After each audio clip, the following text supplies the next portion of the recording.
రండి, ఇగోండి ఈరోజు ఈ చిలకడ దుంపలతో పూర్ణాలు వేసుకుందారండి. ఎలా వేసుకుందాం చూద్దాం రండి. ఇది ఉడకబెట్టేసాను, ఇట్లా ఉడకబెట్టుకున్నాను కదా. ఉడకబెట్టి ఇదిగోండి తొక్క తీసేసి ఇలా మిక్సీలో వేసుకొని కొంచెం మెత్తగా నూరు వేసుకున్నాం.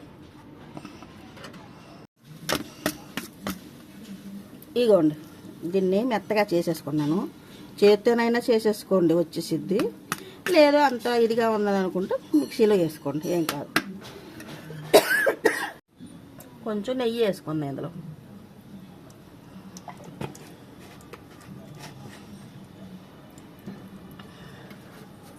ఇందులో వేసేసుకుందాం.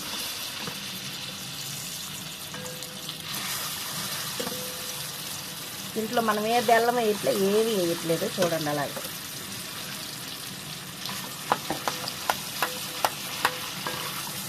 అలాగ ఉన్నాయండి. ఈలోగా ఇదిగోండి పిండి,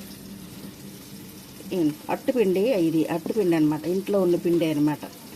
మొన్న నూరేనమాట, ఆ పిండే ఉందనమాట. ఇదిగోండి ఈ నిన్న కొని తెచ్చాను ఇడ్లీ. ఈ రెండింటితో కలిపి మనం చేసుకున్నాం ఈరోజు. ఇగో తినే సోడా చిటికడ వేసుకోండి. ఇందులో ఆల్రెడీ 2 చెంచాలు పంచదార వేసాను అనమాట. నేను వేసాను కదా, కలిపేసుకుందాం.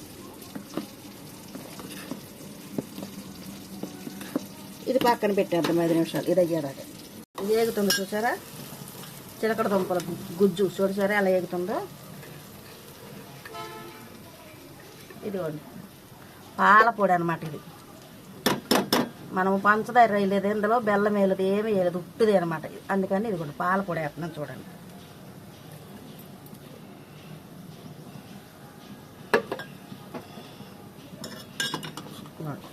పాల పొడి,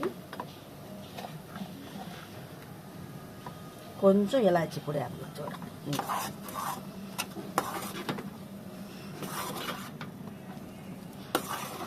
ఈ పాల పొడి తీపే ఇదిగోండి ఈ ఉండకు సరిపోయింది అనమాట. అందుకని పంచదార బెల్లం ఏమీ వేయాలి.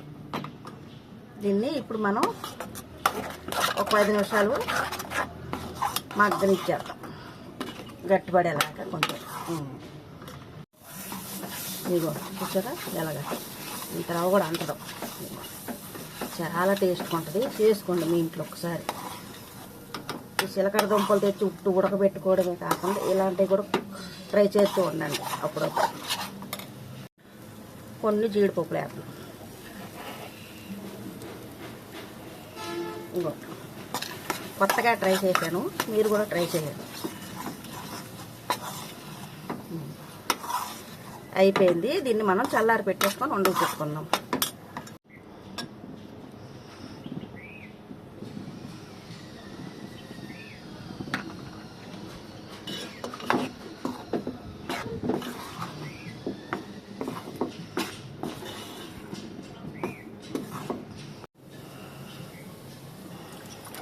ఎవరైనా ఉప్పు వేసుకుంటాడు అసలు.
ఏంటి ఎలా చేస్తుంది?